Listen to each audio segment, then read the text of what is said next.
Okay, yes, we can start the session now. Can you all hear my voice?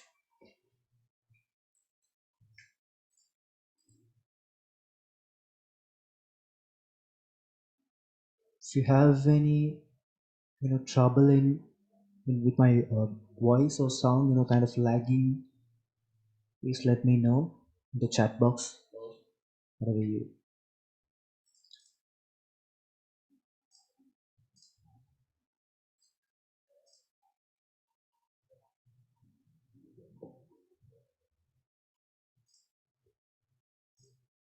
And if you want to send any messages, send it to everyone, right? So everyone can know what we are talking about. Right. So, What is the time commitment for this session? today we have 1.5 hours. Since this like kind of a demo session for the interior design module, we plan to cover some special modules like so today we need to do the color design and theory, which is of course a middle part in the entire course. But since it's a demo lecture, we need to give you something, an introduction, so you can get an idea of what you will going to learn throughout this entire module. And hope you can see my screen, right? Yes, we can. Yeah. Okay. So before going into the lectures, I need to do some information about this course and the other course that are available with the Montreal Institute, of course. So these accreditations, right? So what are the qualifications that you can get through this course, and of course the other available courses? So basically, we have the TVEC or TVC accreditations, and also the CPD. Recently, we acquired this CPD certification, so which means you can get the CPD points, addition to the TVC accreditation, which definitely help you to get, if you know the uh, importance of CPD points. So CPD points is basically it's a common pointing system for some certified courses, any courses, right? Whether it's architecture or whatever the field is, there's this pointing system which will help you to get some jobs, in job interviews or in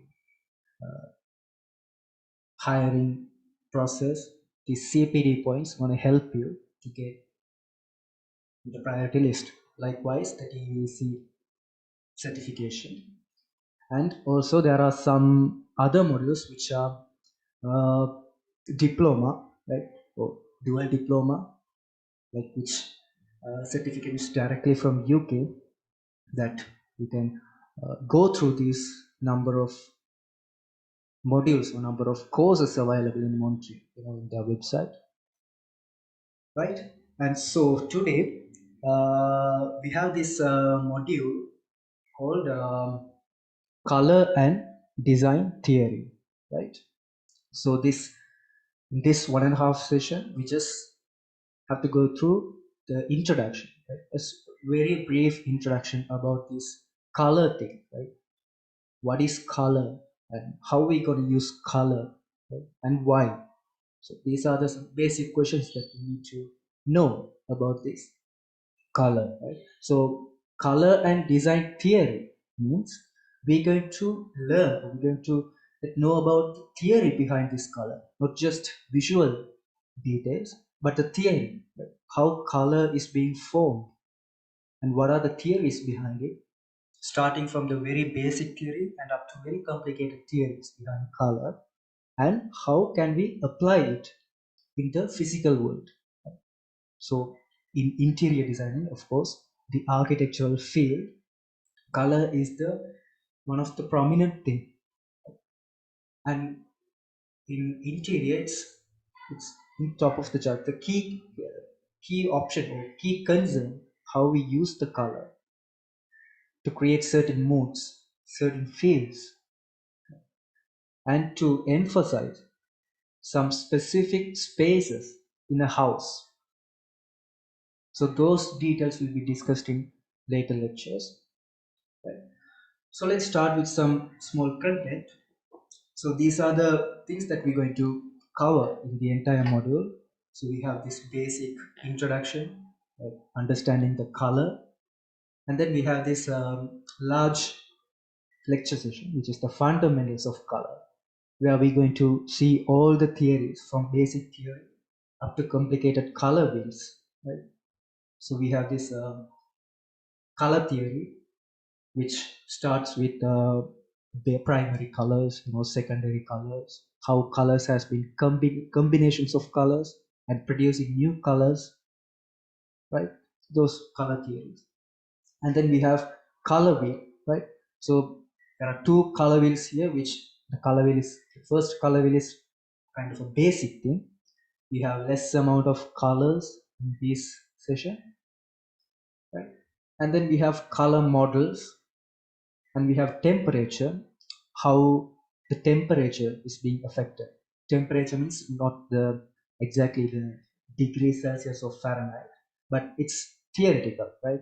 So we have this cool color and warm color, and what is the limitations of that, and which is the border, how we differentiate cold color and warm color, and what sort of moods they create. Now, this temperature palette is will help in lighting. Right? So when we use an IES light or any kind of light in house, interior or either exterior, we need to consider the temperature of that light color. Right? So you might have heard this, right? 4000 Kelvin, 600 Kelvin. So we measure this light. There are other measures to watts, right? Or power, luminance.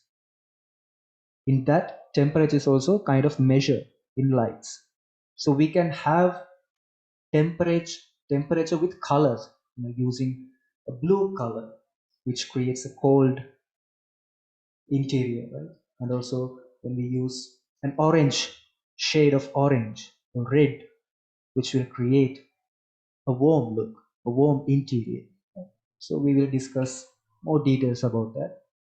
And then we have something called color harmony. So color harmony is kind of an interesting topic, which will include the evolution of color. Right?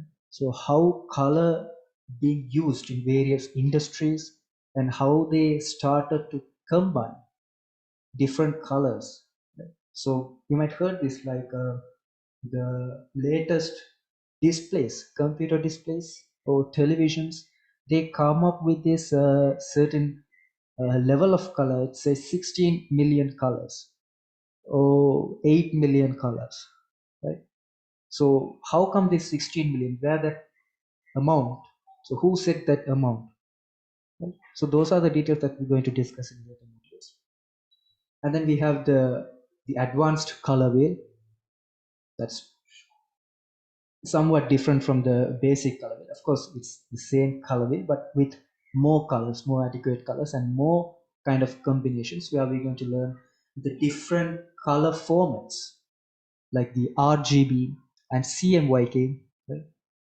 How both differentiate and where do we use exactly? Where do we use RGB and where do we use CMYK? And what are the pros and cons, advantages and disadvantages of having both, those kind of things.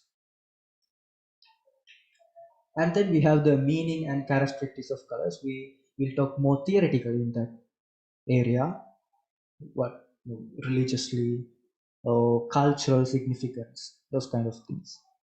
And then we have impacts on applying colors in a space. Right? That where we come into the exact interior designing part.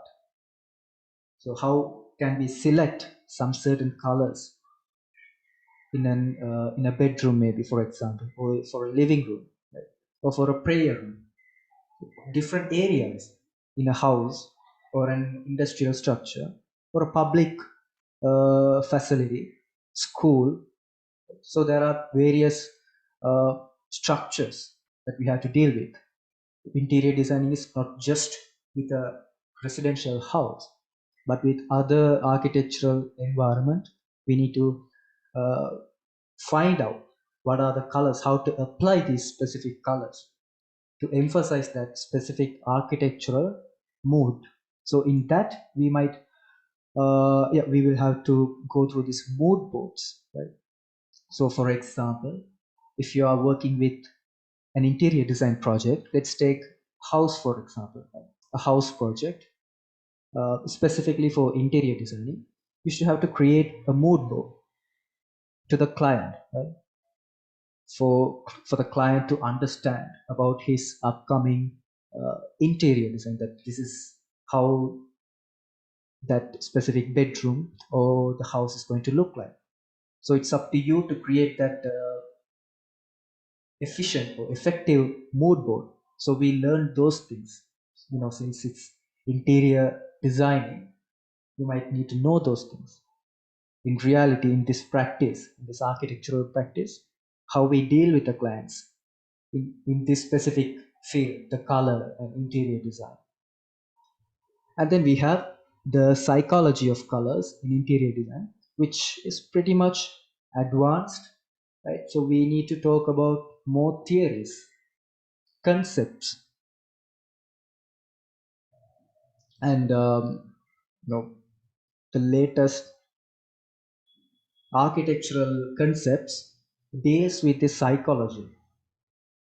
Now, we have some certain limitations to the colors that we shouldn't use on a house, or we should use on the house. Or when we take a school, for example, or a university or a campus, there are certain colors that we avoid, right?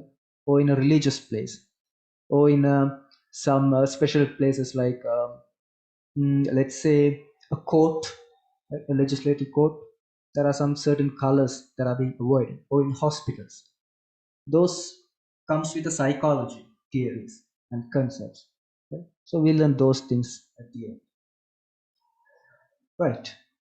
So those are the basic chapters that we will be looking at. So we have a small introduction of what color is. So basically, color is a tool, right? Of course, color is a medium for artists, but for us, it's a tool. It's a tool for communication, right? So it affects moods, definitely, right? Color is the main thing to change or to affect any kind of mood, whether it's a physical color in architectural space, or it's a digital color in a painting or a cinema, right? So it definitely affects or changes certain moods, and it can communicate, right? Definitely color is going to communicate. The best example for how color helps to communicate is the cinema, right? Cinema industry uses this color communication mostly, right? Other than any other industries, we have some examples for that. We look at that. And we have this cultural significance. Of course, color deals with some culture. So culture means don't go to that too much religious stuff. Normally, we can talk about the emotions, right? So some emotional expressions like anger or happiness or dull. Now, those kind of emotions have some kind of attachment with certain colors. For example, red. So it's a common ideology that red creates anger in many cultures. Or maybe blue creates a calm or a peace mind, a peace mood. Right?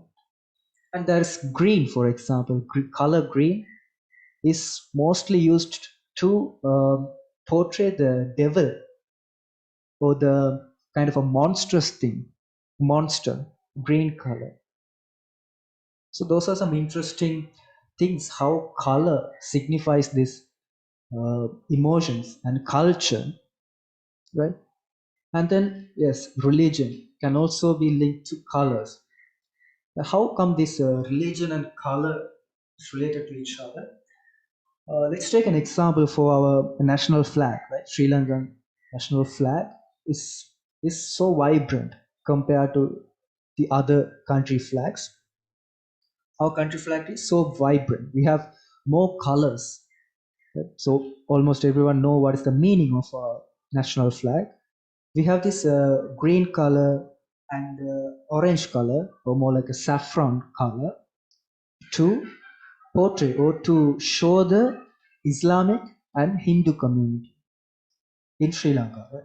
So how this color is related to that specific religion, there can be so many stories and so many reasons, so many arguments for that. But there's a there's a strong geological relation to these colors and religion, right? For example, if you take green for Islam, so why this green is highly connected with Islam? Because the geographical accuracy, the Islam originated in the Middle East countries, the deserts. So in that area, green is considered uh, kind of a immortal, right? If you see a green tree or some kind of a green plant in middle of the desert, right, you appreciate it, you admire it. So from that point of view, green is being signified in that community in Middle East. And when the religion spreads all over, the green comes along with that. Likewise, the Hinduism, the orange color. Now there are so many reasons behind it, but the most prominent one is like the the sun or the fire, right? So the ancient Hinduism, the sun is being a prominent god. So that's how the orange color comes into the play. Right? And also the Buddhism also have this significance on this orange color. So like that, we have so many colors associated with various religions. There are so much of beliefs behind that and so many reasons.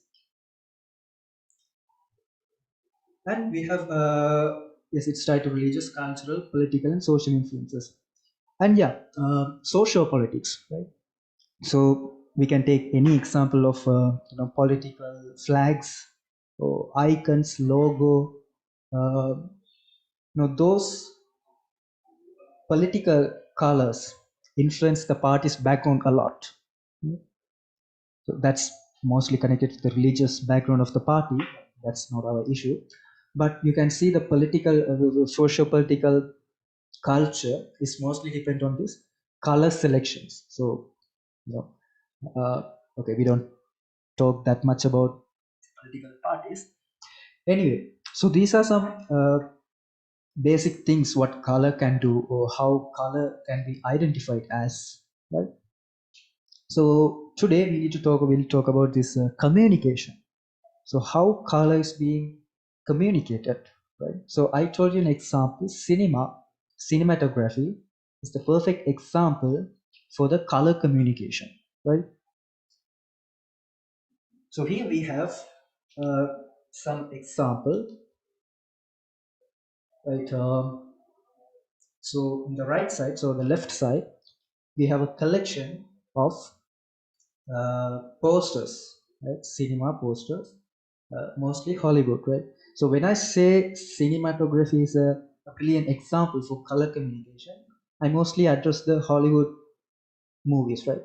Not the Indian films. Most of the Indian films or other countries, I'm not sure, but the Hollywood films or the English films, they concern more about the use of color. Right?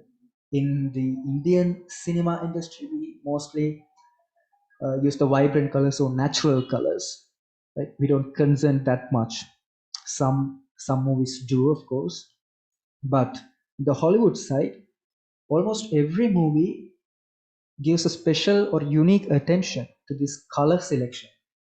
And you can notice of these posters, Hollywood movies poster, all of the posters, almost more than 90% of the Hollywood movie posters, regardless of their content, whether it's an action movie or a thriller, horror, whatever it is, you can see these two prominent colors, the orange and blue, right?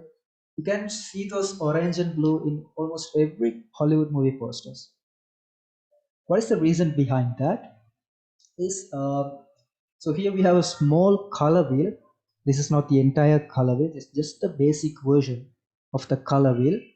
You can see the positioning of color blue and the orange. It's the exact opposite, right? So blue is the opposite color of orange. We say that technically complementary colors, okay, that complements each other, or the opposite colors, like this green and red, yellow and purple, and this blue and orange are opposite colors. So why do they use these opposite colors? To create that high contrast, just how we create black and white. So black and white contrast each other, they complement each other, right? So we use these opposite colors to give the maximum contrast possible. So these designers, poster designers, wants to make these views or these posters contrast as much as possible. It has to reach, it has to be attractive, catchy. So that's one reason behind this use of orange and blue. But in recent days, that trend has been changing, to a more monochromatic versions, like the shades of white or shades of other green colors, something like that. And then here on the right side, we have some examples from random movies, which along with the color palette they have been using, right? So how this mood has been affected with the color, and how they select the color palette, this entire palette, right, to show some or to emphasize that certain feel in that movie. In this stage we need to compare two things, right? In earlier days, before the color cinema has been invented, we have this black and white cinema, right? So how they emphasized certain feelings, they used other mediums, which is the music. Okay, so if they wanted to convey some, uh, maybe let's say an emotional scene, they need to use that specific emotional tune or sound. So sound is the prominent thing in the black and white movies. Yeah. When they introduced color, when the evolution cinema went from black and white to color scheme, the music is no longer the prominent thing in deciding the emotions, which is basically to communicate with the audience. So they no longer needed sound to communicate that certain feel, right? So the color became the prominent thing in that aspect. So that's an interesting thing how this color have been uh, through this huge evolution process. And then we have this discordant colors. It's a common trick that used in cinema. Now this is one famous movie which almost every designer used to get example from. It's the Amelie, right? I'm not sure whether you've seen it. The Amelie movie is used the best color scheme ever in Hollywood. One of the best movie that used the color scheme perfectly. Right? So here they say any deviations from the film's color scheme often used to refocus the viewer's attention to a specific person, place, or a thing. Now, if you see this film, you can see this red or blue color prominently in most of the time, right? But for the certain scenes, you can see this sudden green scheme changing.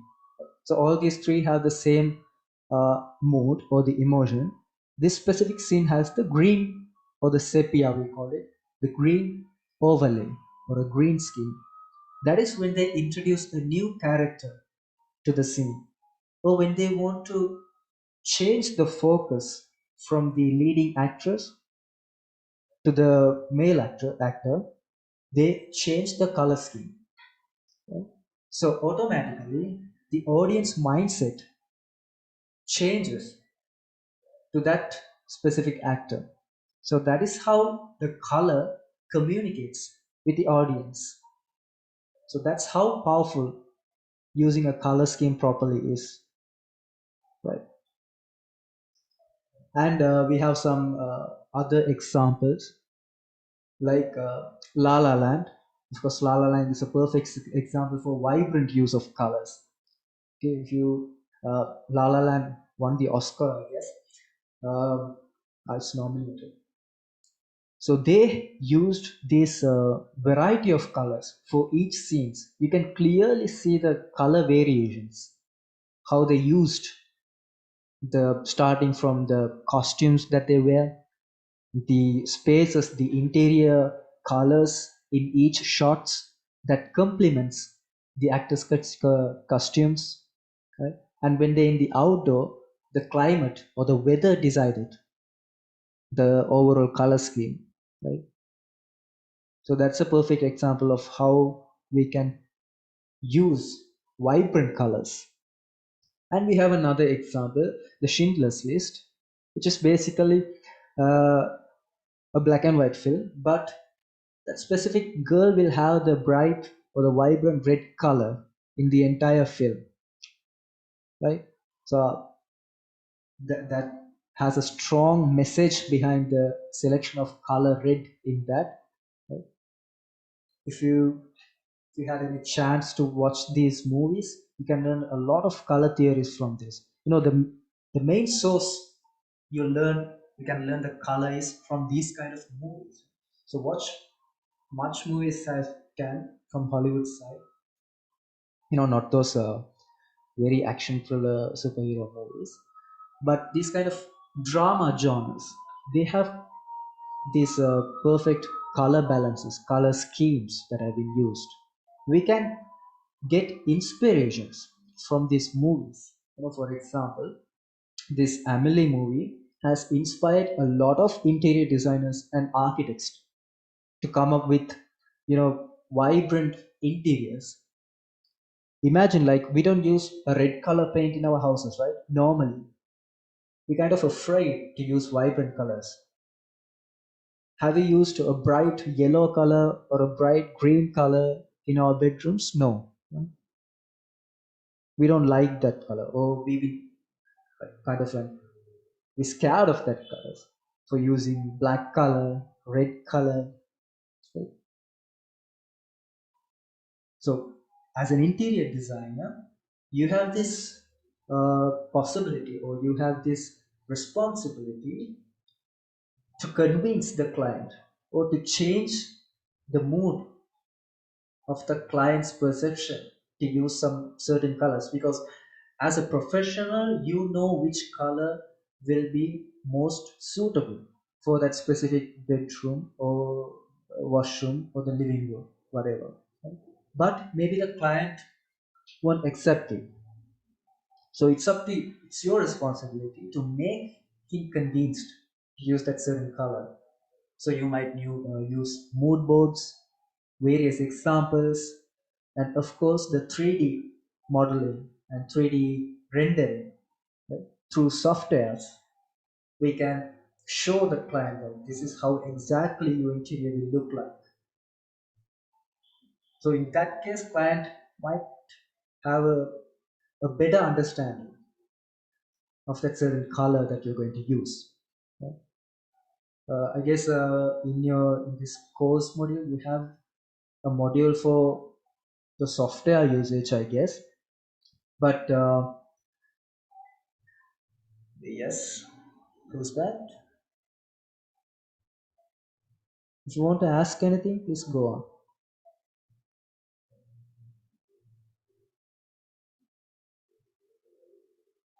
Okay, right. So you have this AutoCAD, right? AutoCAD for interior designing.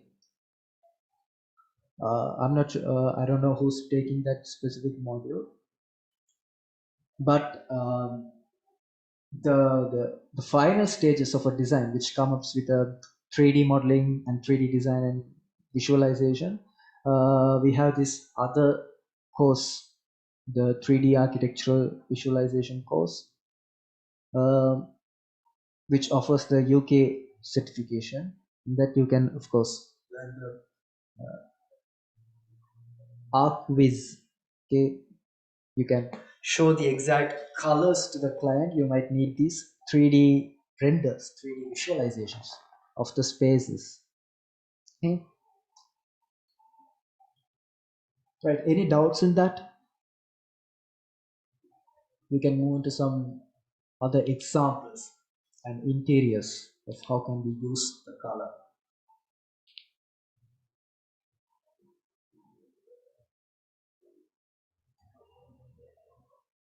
Right now, since the content includes these color theories, color wheels, color models, etc., we can't really go through that right now. We need to give you an idea of this entire module first, right? So I hope you have your Moodle. So if you go check the Moodles, I think you can get the information about all the modules for this course. So this color and design theories basically fifth or sixth, I'm not sure, module. So you have this introduction to interior designing, and then use of materials, roof materials, floor materials, and then the use of software for interior designing. And after that, you have this color module, and then you have 3D design. So it's not suitable to go through the advanced color theories at the moment.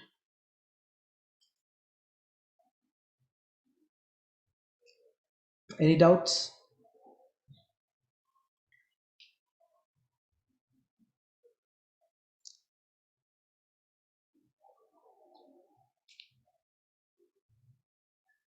Okay, so let's take an actual example of how this color can influence the interior designing, right?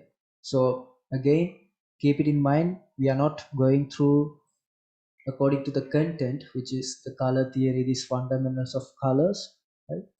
We're just going, just briefly going through this introduction about how color can affect the interior design. So let me show you an example. So here we have the same area, same space. It's a dining room, a dining hall, and you can see how the now this is a render, right? This is a 3D model visualization of a interior space. So you have two color options. So one is creating the dark feel and a vibrant feel. So the main changeover is the color, right? So one have some a navy or some kind of dark blue here, or maybe a kind of gray, bluish gray, whatever you name it. We have a specific color code, of course, and then we have a bright, a pinkish red, maybe a slight amount of pink, that with a red, and we have shown here a huge variation with this interior ambience. Okay, so not just the color. So this is how we approach our clients, right? If you want to see some color options, if the client wants you to have or wants you to show some color options, you need to make the best out of it. See here in the first image, there's no sunlight. Okay, so it's a kind of a cozy feel. right? Kind of a rainy day or maybe a cloudy day, that kind of feel. Why? To enhance that dark or that grayish feel, right? And then we have in this one we have a bright sunlight with sun rays, visible sun rays coming through this window, and some extra additions like the smoke, and there's another plant here. Why we have used this plant? There's a reason behind that. So the plant is a vibrant green, so that green can even emphasize this red. Why is that? Because red and green are the complementary colors, the opposite colors in the color wheel. So that's why we have placed an additional green color plant here. And even to increase the red feel or the red ambience, we have shown the sunlight here. So that comes up with experience, how many interiors you have done, how much varieties have you done in order to create this kind of creative lighting. Okay. And overall, you also will learn about these material selections. Okay, the flooring. So both have a different kind of flooring system that comes up with client's option. Now this is kind of a smooth one. We call it parquet. Okay, parquet flooring. And this is most kind of an old one, tones. Yeah. And this wall texture. So you can see closely, we have a rough texture on the wall, right? It's not very smooth one. That also influences the overall ambience. If it have a very smooth polished wall or plaster, that's going to create some a professional look or maybe a luxury look. Since we have, look at the overall arrangement here. The large chandelier, right? It's a customized chandelier. Now we call this pampas grass, not the other pampas. The name of this grass is pampas, which is not available in Sri Lanka. So these pampas grass have been collected and tied up to create this customized ceiling lamp, right? And then we have this wood or this solid wood furniture, and we have a small statue over the corner. So overall arrangement is not a kind of a modern or minimalistic. It's more like luxury and let me say robust. Okay, so you will know these terms. So there are some set of words that we architects use in interior designing and of course architecture. Robust, or what else we can use? The industrial style, minimalistic, or traditional, right? Or we can use the tropical modernism or just tropical. Have you heard about Jeffrey Bawa? So tropical modernism is a concept brought by Jeffrey Bawa. So he's the one who created that sort of unique architecture style. If you want to learn more about Sri Lanka's unique architecture style, go through Jeffrey Bawa's work. He's the one introduced the modern architecture combined with traditional one. So there are, of course, you will learn about Jeffrey Bawa and the other models, right? So in this particular scene, to create that robust or some cozy feel, we can't have polished walls or polished textures. So look at all the textures available. It's wood grain, very rough texture, and the flooring. Everything has a rough look. So overall, it gives that robust look. Or you can have the tiles instead of wood. Pure white tiles and very clean. But you can say the wall. without these additional designs, right, decorations, and without this large lamp, ceiling lamp, you can have a small pendant or some modern minimalistic glass pendant, which will completely turn this feel upside down, which will create you the minimalistic look or the modern look. So that's how we give some options to the client. Now, working with a client is not that simple. Creating an interior design, it's okay, you can, however, can manage to do the works, but delivering, presenting it to the client or to the public or whatever the users that you're working with, right? That is the challenging part. So, what are the medias that you're going to use? Just the 2D plan is not enough. The client won't understand interior design with just a 2D plan. You may, you can understand, right? You will get that ability to understand or visualize the space in your mind just by looking at the 2D plans with time, but you can't expect the same from the client. You need to give something more convincing, like 3D model or some example photographs, right? Or mood boards. Mood boards is the one we use most of the time. So, this is how a mood board looks like. Uh,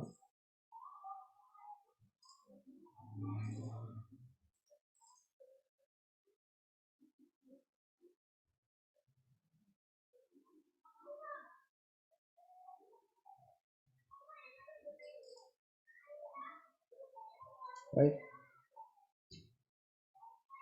So this is an example of how mood board works. So we collect some precedent studies. We call them precedences, which means basically examples, right? Inspirations. And we show or we present it to the client. So this is how your facade is going to look like, front television going to look like. This is how the wall, this is how the wall texture will be, right? So this is how the decorations will be. So the client can get an idea of the overall color scheme, right, and the kind of furniture. So now this is what exactly mood board means. We collect all the available textures that will be used in that specific space, bedroom or whatever, and we have the color palette over here and texture palette, right?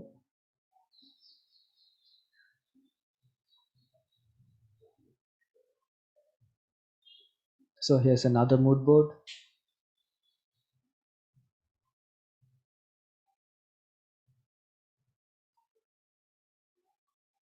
And this is the challenging part. First you will select the color palette. Now, this is the process. Okay, the color palette is the first option, so you need to work out with the best color option, not just one. You will select more than one, maybe 3 or 4 options for color palette, and then you need to get a uh, perfect idea of where to use which color, right? So in this scene, uh, look at this small image on the right side. The background, right, or the kitchen wardrobes have the darkest color and the front layer have the lightest color. It can be other way out, right? So the front, this bar table can have the dark and the background can have the light color. That might be an option, right?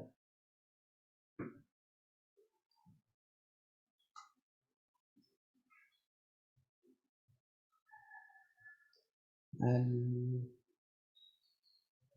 yeah, that's all about it.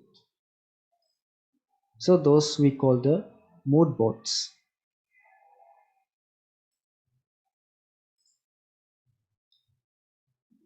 And yeah.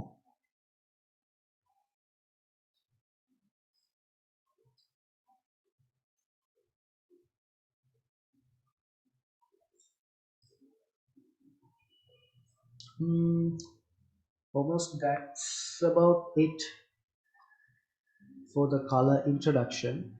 We need to move on to the color theory. From the basic theory, of course, the color wheels, how the color wheel has been created. Oh yeah, there's another thing before going into the exact color theory. uh, Someone says you can hear me. Is my voice clear now?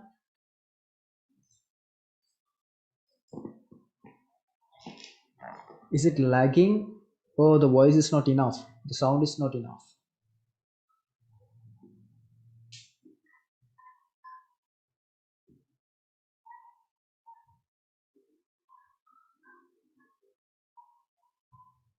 You can hear me, right?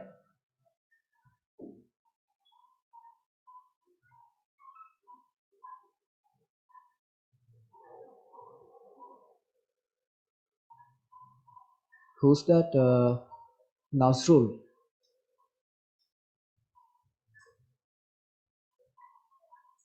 Okay.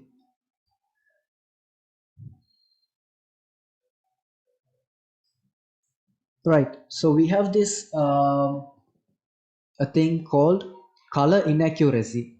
Okay. So color inaccuracy basically deals with the color grading of the display. So you know that we have this color schemes or color format, which is one is the RGB color format and then the CMYK color format, right? So there are no slides for that in this one. Just speaking a brief um, data or information about it, right? So RGB and CMYK are the two color formats that we use.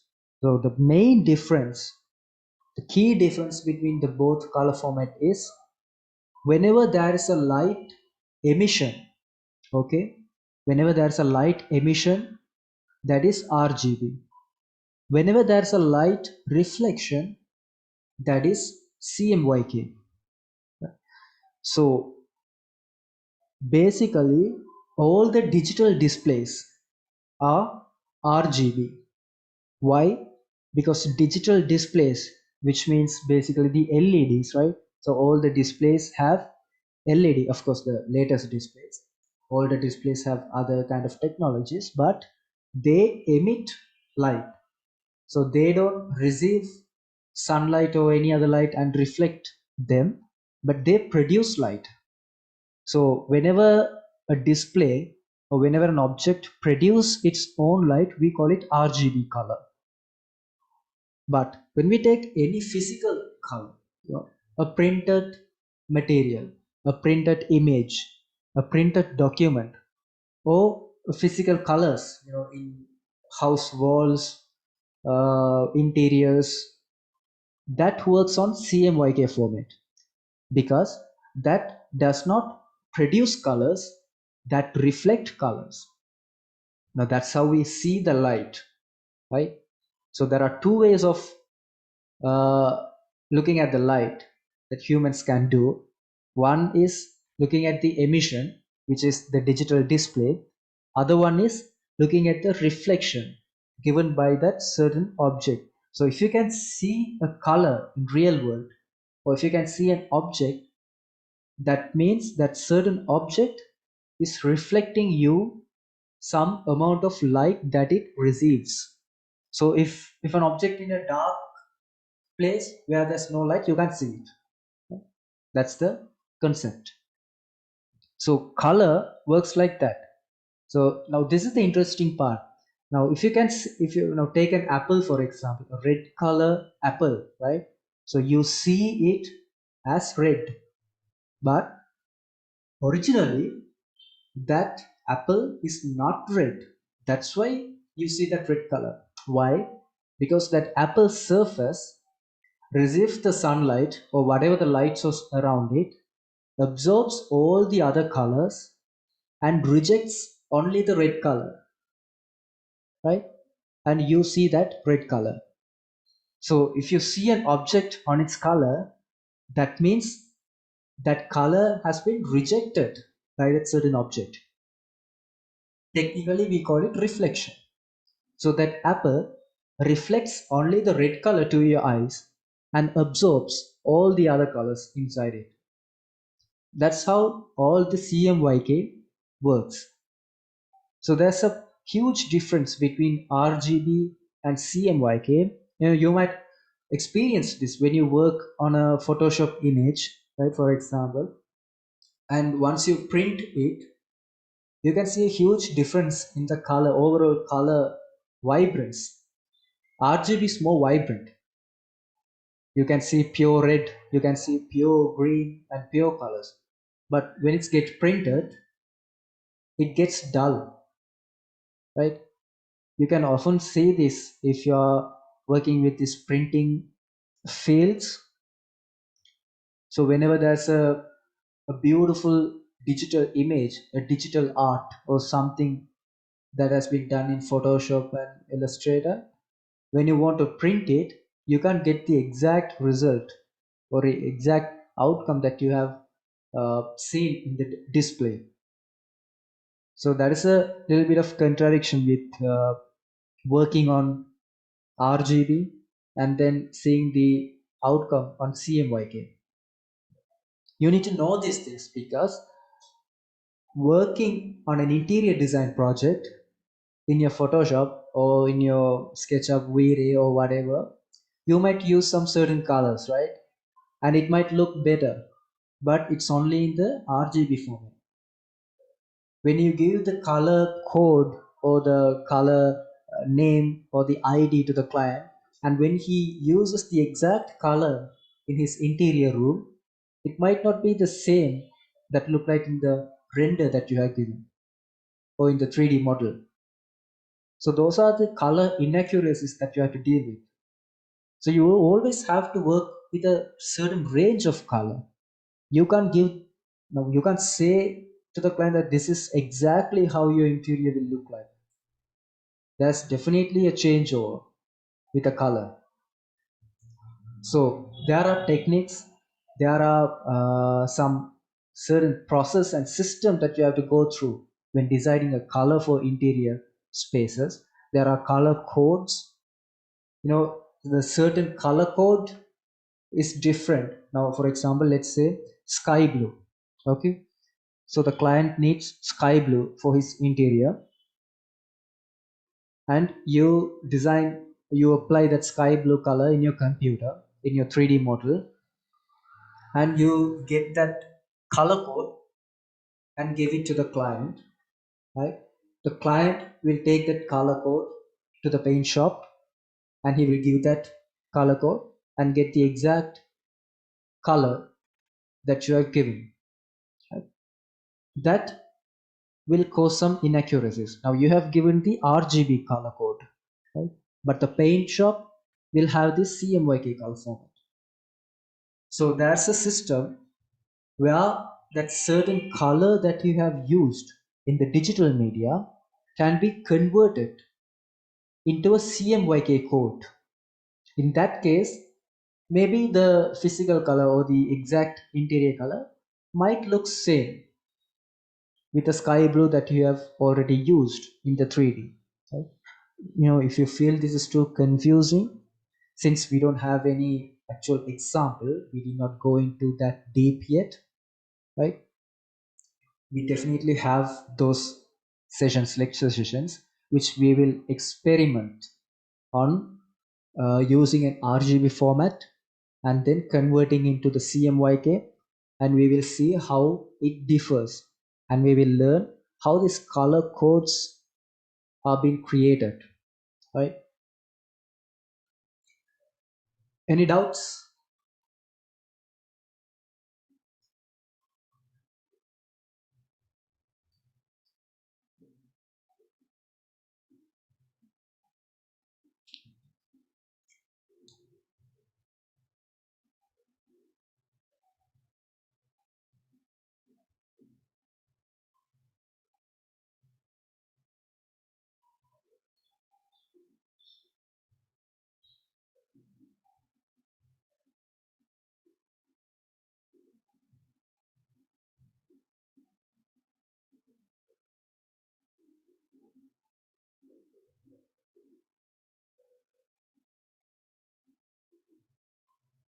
Right.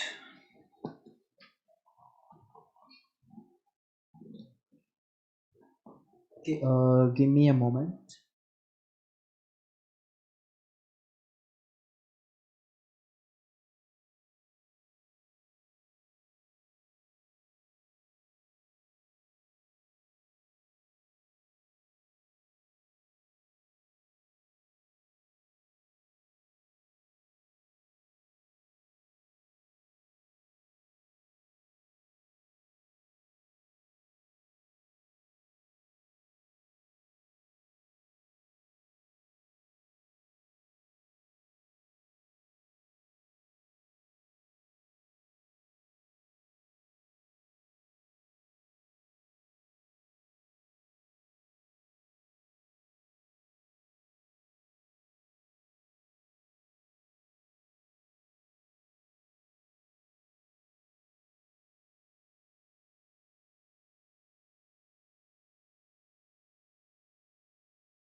Okay.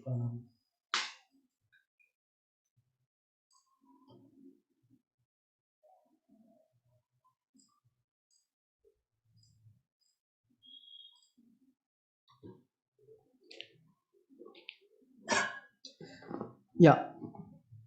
So we'll look a little bit deep in the introduction for this color. So we have this perception of color, right? So how people perceive the color.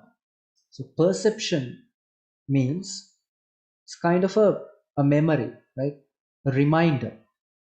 Now we remind or we memorize certain feel or certain moods, emotions based on various aspects. You know, that's how memory works. If you when you go on a bus or when you go on a train or whenever you visit some certain spaces or places, you suddenly get some memories. So memories are connected with some elements like sound, smell, right, and this color. So when you get that specific smell from certain place, you suddenly get some memories that associated with that certain smell, right? Or if you let's say during a rainy day, okay, so if you walk through on a rainy day or if you travel on a bus through a rainy day, you get a lot of memories which is mostly associated with rain, right? So this memory is mostly connected with multiple elements. One of that is which is color, right? So perception, color helps to perceive some specific spaces. For example, beach. No, take an example, beach for example. So we have this blue color, ocean, and horizon, which is again a light blue, and then sky, and then the color of sand.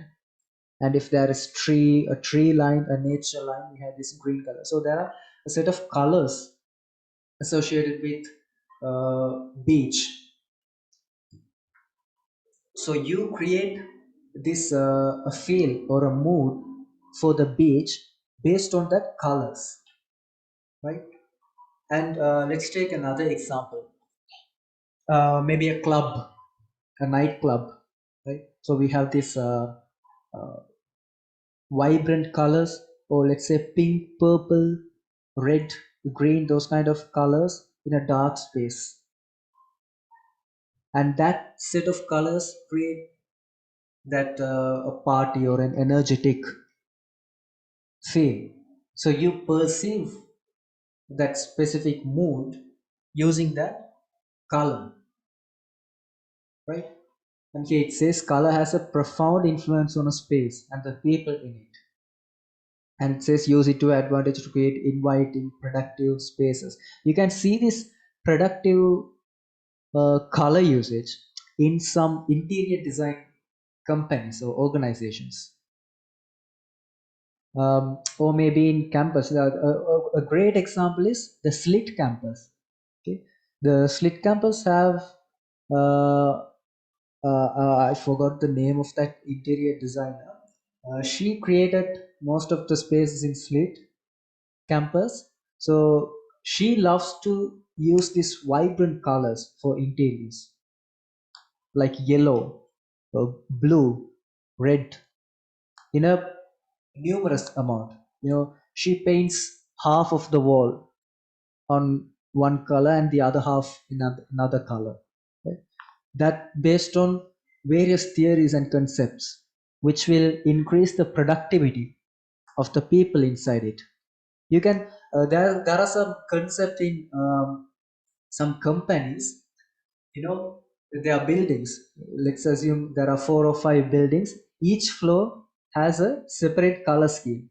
Floor one have green, entire green. So all the walls, floor, ceiling, and the dressing code, color code, and the elements that they use, for example, the teacup, the pen, pencil, almost everything will have some shades of green in that floor. So they name it green floor. And then we have this yellow floor. I don't know, we have that kind of example in Sri Lanka, maybe. Uh, so that will increase, or that will help to increase the working mindset or the productivity of the people in it, right? That's how they perceive that specific working environment relation to that color. So maybe let's assume the first floor is for uh, accountants, and second is for IT sector, IT department, and third is for some kind of creative sector, productive sector. So they choose, interior designers choose which color helps more to that specific work type. If it's a study room, if it's a library, we can't use highly vibrant colors. It will disturb the focus. So we use light color, white color, beige, light brown color, right? So very diluted color schemes for calm and peace and silent spaces. So that's how perception of color works. And then we have this, what does it say?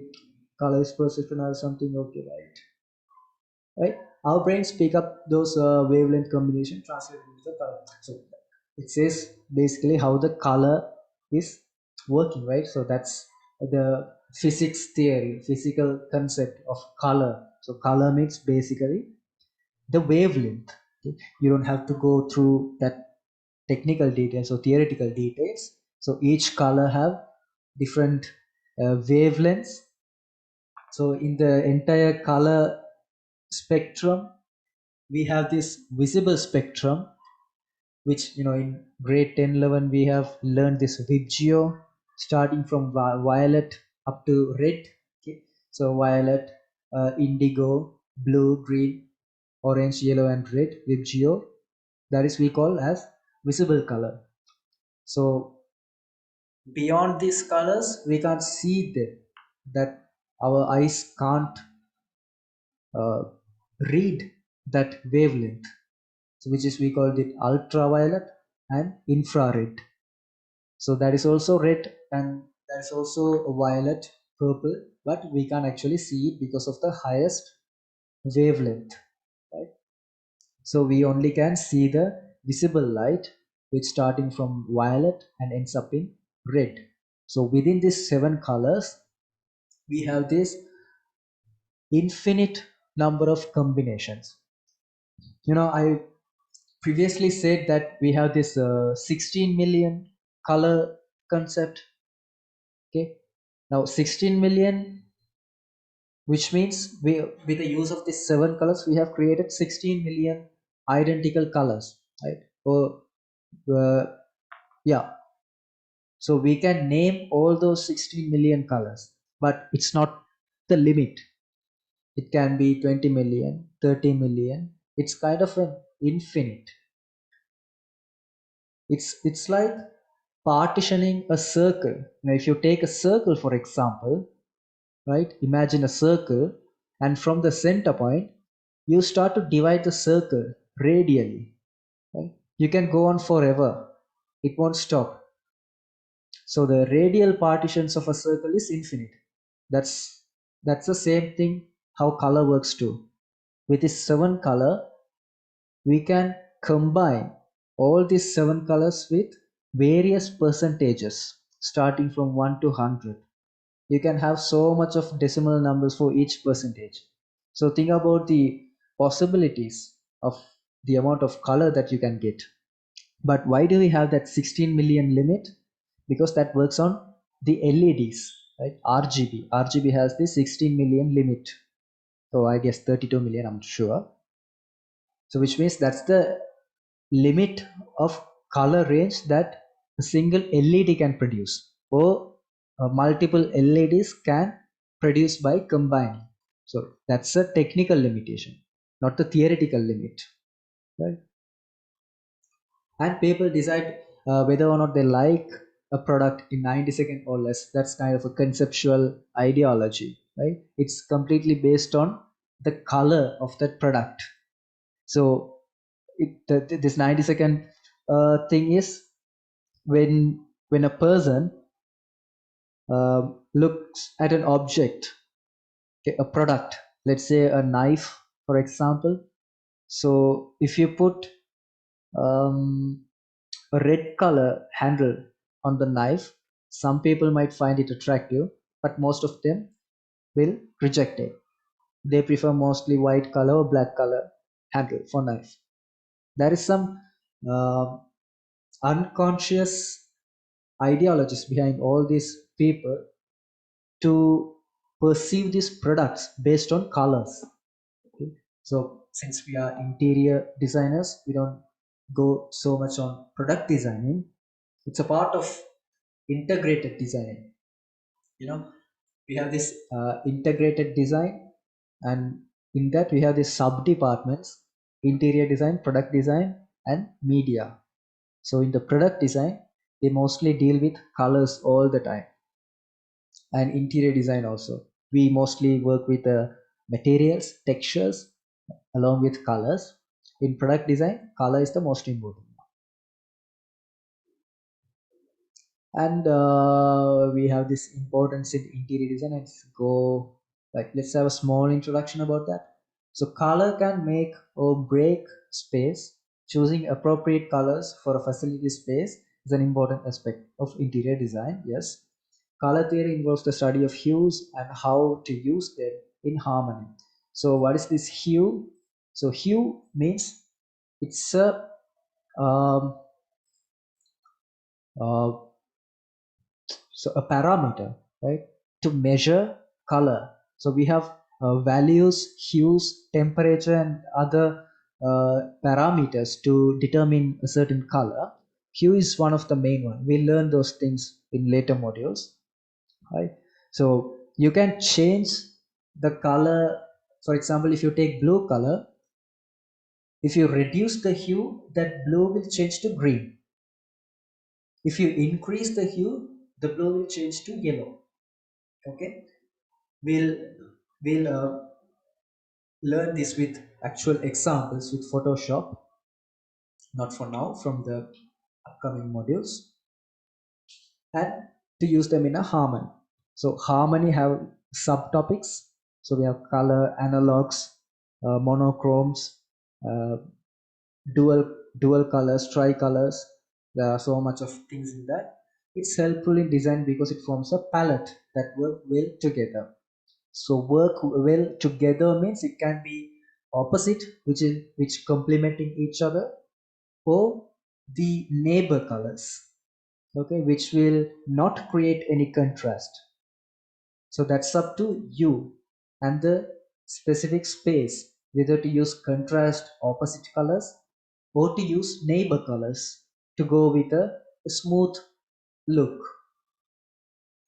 And these choices plays a key role in the overall environment of the space, because color can influence moods, feelings, and even increase how much sleep you get, right? That's highly experimental stuffs. Designers can design space by selecting furnishings and fabrics in hues that suit the personality too. Now, this is why the mood board is so important. So, the difference between engineer and architecture is this uh, involvement in research side. When an architecture want to create a plan, even engineer can do planning, right? House planning engineers can do, QS can do, right? Even draftsman can do a house planning. That doesn't matter. Once you know the rules and regulations of UDA, you can design a house. But the problem is whether that house is suitable or highly customized for that specific client. So what we architects do or interior designers do is do a small research study on the client, his profession, his likes and dislikes, what colors does he uh, mostly use or mostly like, and his character, overall character. And we do a small research and create a color palette to suit his moods, to suit his working style. Right? He might be a professional who works only in the night. Okay, so in that case, we need to design a very customized room for him with specific certain colors that helps him to stay awake at night. Or we need to use some certain lights with some temperatures. Okay, those are interesting things in interior designing. When we start to do this research part and start to customize all the spaces for the client, that is the uniqueness in architecture comparing to the engineering. And when choosing wall and flooring colors, it is important to keep the goal of the space in mind. Now this goes to the next module. Now this floor and roof and flooring, okay, that helps to make that space larger or smaller visually, not physically. Okay. There are some concepts when we use dark colors for the floor and roof and white color for the walls, it will increase the volume of the room sideways.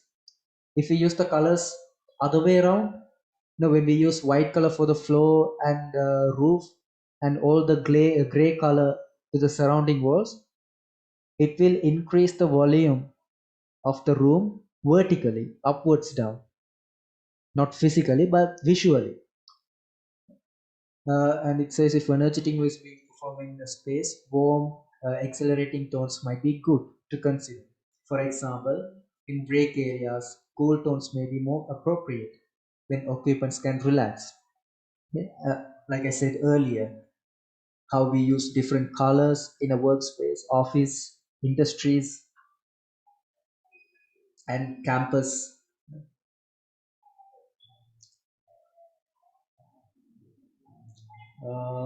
We don't have to go through this. Yeah. So we'll stop with that information. Now this is just a brief go through. Just so with the outline we have more things to discuss, starting from the color theory, color wheels, color models, temperature palettes, color harmony, and theory wheel, which will take the longest hours to finish. And then psychology of the colors is also take sort of more time. Okay, so I think we can wrap it up. Any questions in that? Any doubts? Any clarifications?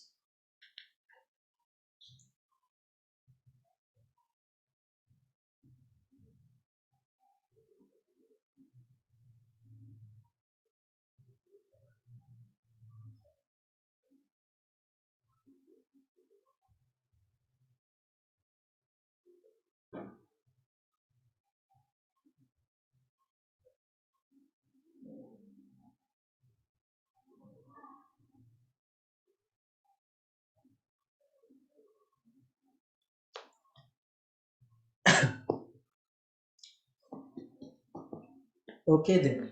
So we'll meet with the next session,